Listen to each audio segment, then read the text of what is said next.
ಅನ್ಯಾಯದಿಂದ ಹಣ ಮಾಡಿರುವ ವ್ಯಕ್ತಿ, ಅನ್ಯಾಯದಿಂದ ಹಣ ಮಾಡಿ ಶ್ರೀಮಂತನಾಗಿರುವನು, ಅನ್ಯಾಯದಿಂದ ಅಧಿಕಾರಕ್ಕೆ ಬಂದಿರತಕ್ಕಂಥ ರಾಜಕೀಯ ವ್ಯಕ್ತಿ, ಇವರಿಬ್ಬರನ್ನು ತಪಸ್ವಿಗಳಾಗಿರ್ತಕ್ಕಂಥ ಮಠಾಧಿಪತಿಗಳು ತಮ್ಮ ಮಠಕ್ಕೆ ಕರೆಸಿ ಅನ್ಯಾಯದಿಂದಲೇ ಇಡೀ ಜೀವನ ಪೂರ್ತಿ ನಡ್ಕೊಂಡು ಬಂದಿರತಕ್ಕಂಥ ವ್ಯಕ್ತಿಗಳಿಗೆ ಸನ್ಮಾನ ಮಾಡಿದರೆ ನೀವು ಸಮಾಜಕ್ಕೆ ಏನು ಸಂದೇಶ ಕೊಡ್ತಾ ಇದ್ದೀರಿ, ಏನು ಮೆಸೇಜ್ ಕೊಡ್ತಾ ಇದ್ದೀರಿ? ಸಮಾಜದಲ್ಲಿ ನೀವು ಯಾರನ್ನು ರೋಲ್ ಮಾಡೆಲ್ ಮಾಡಿದ್ದೀರಿ?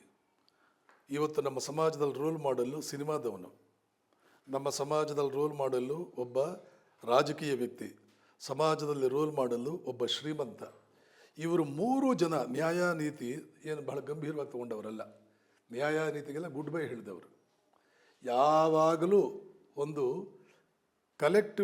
ಕಲೆಕ್ಟಿವ್ ಸೈಕಾಲಜಿ ಅಂತ ಒಂದಿದೆ. ಕಲೆಕ್ಟಿವ್ ಸೈಕಾಲಜಿ, ಸಮಾಜದಲ್ಲಿ ನೀವು ಯಾರನ್ನು ರೋಲ್ ಮಾಡೆಲ್ ಆಗಿ ಮಾಡ್ತೀರಿ ಅಂಥವರನ್ನೇ ಸಮಾಜ ಫಾಲೋ ಮಾಡುತ್ತೆ. ಅಂಥವ್ರು ಆಗಬೇಕು ಅಂತ ಹೇಳ್ಬಿಟ್ಟು ಸಮಾಜ ಬಯಸುತ್ತೆ. ಸಮಾಜದಲ್ಲಿ ನೀವು ಯಾರನ್ನು ರೋಲ್ ಮಾಡೆಲ್ ಮಾಡಿದ್ದೀರಿ?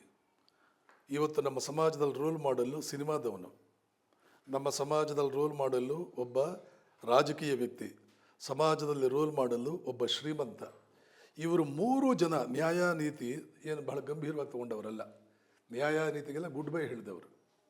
ಯಾವಾಗಲೂ ಒಂದು ಕಲೆಕ್ಟಿವ್ ಸೈಕಾಲಜಿ ಅಂತ ಒಂದಿದೆ. ಕಲೆಕ್ಟಿವ್ ಸೈಕಾಲಜಿ, ಸಮಾಜದಲ್ಲಿ ನೀವು ಯಾರನ್ನು ರೋಲ್ ಮಾಡೆಲ್ ಆಗಿ ಮಾಡ್ತೀರಿ ಅಂಥವರನ್ನೇ ಸಮಾಜ ಫಾಲೋ ಮಾಡುತ್ತೆ. ಅಂಥವ್ರು ಆಗಬೇಕು ಅಂತ ಹೇಳ್ಬಿಟ್ಟು ಸಮಾಜ ಬಯಸುತ್ತೆ.